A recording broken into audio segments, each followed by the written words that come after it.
November 13, 2017, 8 p.m. EST.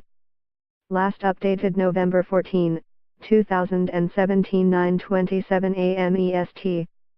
Two major trends are unfolding in global oil and gas markets, but Canada seems unable to take advantage of the first one, and is already an unfortunate casualty of the other, says a new report. First, the world's energy demand will rise the equivalent of China and India's current energy consumption over the next 3 decades, but Canada has limited direct conduits to connect those energy-hungry markets to its store of the world's third-largest oil reserves. The second development, which has already dented the Canadian oil patch, is the rise of U.S. tight oil and gas that is taking dollars and focus away from the Western Canadian industry. The global energy markets are in the midst of extraordinary times, writes Fatih Birol, executive director at the International Energy Agency in its annual World Energy Outlook, launched in Paris on Tuesday. The benchmark report notes that with renewable energy technologies nipping at the heels of oil, natural gas and coal, and a global push by policymakers to cut carbon emissions, juxtaposed with near insatiable demand from a global population that will hit 9 billion within a few decades, and the rise of the U.S.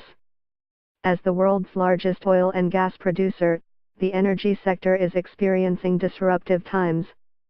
Amid these upheavals, Canada will likely remain a minor actor, its global plans dashed partially through self-restraint and rules, and also by its next-door neighbor who is upending global markets and disrupting Canada's plans to export oil and gas in the process.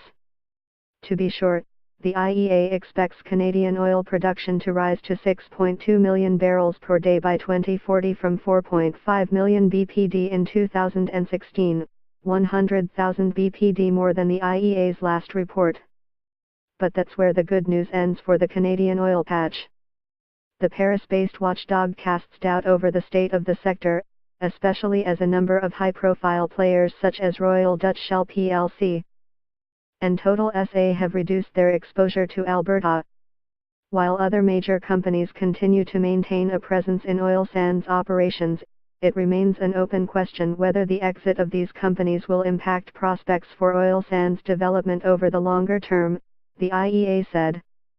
Two government initiatives to reduce greenhouse gas emissions, namely the carbon tax and the GHG emission limits, also have implications for oil sands, the IEA warns. Elsewhere, Canadian shale gas development will be a casualty of rapidly rising U.S. production, not only delaying plans for offshore exports but even curtailing supply to its traditional market south of the border. The abundance of shale gas in the United States also affects the pace of shale gas development in Canada. Although Canada has potentially prolific shale gas plays, their estimated development cost is higher on average than in the Permian or the Appalachian Basin, and they are further away from the demand hub, the IEA said. While the U.S. exported 100 billion cubic meters of Canadian gas in 2005, that figure fell by over a fifth in 2016. Over the same period, U.S. gas companies ramped up their exports to Canada and Mexico, pushing net U.S. imports of pipeline gas down to around 25 BCM in 2016, compared with 80 BCM some 10 years earlier, IEA economists said.